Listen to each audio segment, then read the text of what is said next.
Bonjour tout le monde et bienvenue dans Manga Show, l'émission qui parle des nouveautés manga. Aujourd'hui, on parle de Frankenstein de Junji Ito, donc préparez-vous à créer une créature rapiécée. Il s'agit d'une série de Junji Ito. La série est sortie en 1994 dans le Asahi Sonorama. Et il s'agit de la 4e série et du 5e tome de la collection Junji Ito de Mangetsu. Petit résumé. En 1817, en pleine expédition vers le pôle Nord, Robert Walton rencontre un individu mystérieux à la dérive sur un morceau de banquise. Cet homme n'est autre que Victor Frankenstein, un savant au destin tragique qui est parvenu à insuffler la vie à une créature constituée de morceaux de cadavres. Je pense que vous l'avez compris, Frankenstein de Junji Ito, c'est une adaptation du roman de Mary Shelley, Frankenstein.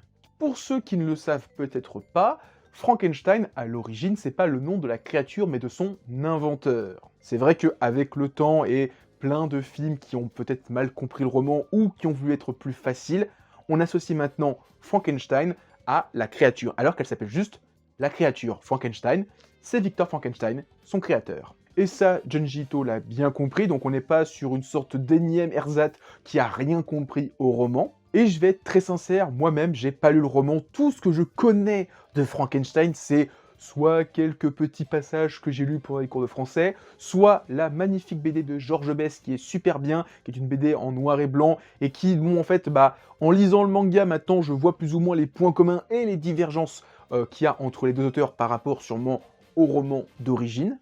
Si vous avez kiffé le manga, je vous conseille de lire cette BD, elle est franchement super bien, mais bon, c'est pas le sujet de la vidéo, on va s'attarder sur le manga. Pour faire la comparaison avec la BD de Georges Best, je retrouve pas mal de Junji Ito dans ce manga. Normal, en même temps, c'est lui qui l'écrit. Mais en fait, je retrouve Junji Ito dans le côté bizarre, étrange. Certes, la créature est difforme dans la BD de Georges Best, mais il y a vraiment ce côté bizarre, étrange, qui est propre à Junji Ito. Et rien que la taille qui est vraiment démesurée, toutes les plaies purulentes, le visage dégueulasse, ça me fait penser vraiment à du Junji Ito. Et je comprends parfaitement qu'il ait voulu adapter ce roman d'horreur de Mary Shelley. Il faut aussi savoir que ce manga, comme tous les mangas de la collection Junji Ito, a droit à une préface, et cette fois, c'est Johan Sfar qui s'y colle. Alors, Johan Sfar, si vous ne le connaissez pas, il a écrit plein de BD, notamment Klezmer, dont j'ai parlé dans plusieurs lectures, qui est une BD sur des juifs en Ukraine, bigrement d'actualité. Il a aussi écrit Le chat du rabbin, l'histoire d'un chat, d'un rabbin qui parle, c'est génial, c'est super drôle. Et il a coécrit toute la BD Donjon. Voilà, je voulais faire une petite pub sur Johan Sfar, c'est un auteur que j'aime beaucoup. Et voilà, si vous voulez vous intéresser au mec qui fait la préface de ce bouquin, je vous conseille ces 3 BD, j'en ai parlé dans différentes mes lectures. Voilà, on reparle du manga maintenant. Maintenant, j'ai pas trop envie de m'attarder sur le manga parce que, en fait, le bouquin fait 400 pages, mais en fait, il y a la moitié, c'est Frankenstein, et l'autre moitié, c'est des nouvelles qui ont rien à voir avec Frankenstein. Je vais être très sincère, ça m'a dérouté quand j'ai fini l'histoire de Frankenstein que je me suis rendu compte que l'autre moitié, c'était pas Frankenstein. Je me suis dit, attends, sous ma gueule, là, on me refait une compilation d'histoires courtes, c'est quoi cette merde? Après, je vais pas bouder mon plaisir, je suis quand même content de découvrir d'autres histoires de Junji Ito. Même si j'ai l'impression qu'il y a des histoires qui sont en doublon, notamment l'histoire des coups hallucinés, donc l'histoire avec un mec qui a un long cou, j'ai l'impression que c'est la même histoire que dans les chefs-d'œuvre de Junji Ito, mais peut-être que je me trompe.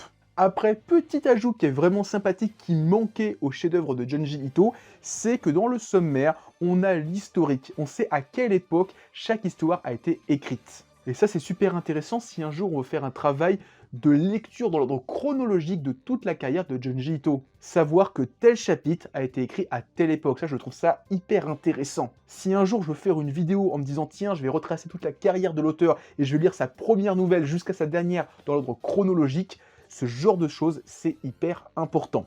C'est le genre de choses qui manquait au bouquin Les chefs-d'œuvre de Junji Ito, et je suis bien content que ça soit mis à jour avec Frankenstein, et peut-être avec les réimpressions des chefs-d'œuvre de Junji Ito. Et j'espère que par la suite, on pourra trouver facilement les sommaires pour avoir les dates de chaque chapitre. Après, sinon, niveau dessin, bon, je suis pas déboussolé, on retrouve le Junji Ito des années 90, et je trouve que le trait de Junji Ito se marie à merveille avec le personnage de la créature de Frankenstein, ce côté pieds détachés, corps cadavérique, tout recousu, avec les yeux qui sont à moitié vivants, à moitié morts, je trouve que c'est super bien, je trouve qu'il s'est fait plaisir dans le côté « je vais dessiner quelque chose d'horriblement dégueulasse ». Alors que jusqu'à présent, il y avait des trucs dégueulasses dans son dessin, notamment la fameuse histoire avec la transpiration et la graisse, hein, vous savez de quoi je parlais. Mais sinon, la plupart des choses qui faisaient peur dans ce que j'ai lu de Junji Ito, c'était une impression, une émotion, une sensation. Là, il dessine vraiment quelque chose de dégueulasse. Le corps de la créature, elle fait peur, elle est malsaine, il y a quelque chose d'horrible, de repoussant. En conclusion, Frankenstein, c'est du tout bon. Alors, faut mettre de côté l'aspect, la moitié du bouquin, c'est Frankenstein, l'autre moitié, c'est des nouvelles, mais sinon, ça reste un bon bouquin. Moi qui découvre les travaux de l'auteur avec les différentes séries qui sortent chez Mangetsu, je suis encore une fois emballé, c'est vraiment un très bon titre. Alors maintenant, est-ce que c'est un indispensable? Genre, est-ce que si vous devez commencer Junji Ito, vous commencez avec Frankenstein? Oui et non, c'est pas une mauvaise histoire, mais je pense que de tout ce qu'on a eu, Tomie et les chefs-d'œuvre, c'est juste en dessous. Voilà, c'est clairement la 3e place. Si je mets de côté ce qui est sorti chez Delcourt Tonkam, c'est une bonne histoire, mais clairement, Tomie est au-dessus. Les chefs-d'œuvre sont beaucoup plus intéressants pour le côté on découvre plein de choses, mais après avoir lu ça, je pense que Frankenstein, c'est une bonne chose, c'est une bonne lecture. Je pense que c'est une bonne 3e ou 4e lecture dans l'univers de Junji Ito, en tout cas. C'est ma 6 ou 7e lecture, donc j'ai lu Spiral, Gyo, La déchéance d'un homme, Tomie, les chefs-d'œuvre, Sensor, donc je suis à Frankenstein, et j'apprécie ma lecture, maintenant que je connais un petit peu le personnage, je connais un petit peu son univers graphique, j'ai bien apprécié. Si je mets ça dans les mains de quelqu'un qui connaît pas du tout, j'ai peur qu'il apprécie pas à sa juste valeur, mais en tout cas, Frankenstein, vraiment du tout bon, et le titre, toujours aussi... Franchement, j'adore autant le titre, les dos, etc. C'est toujours du très bon boulot que fait Mangetsu.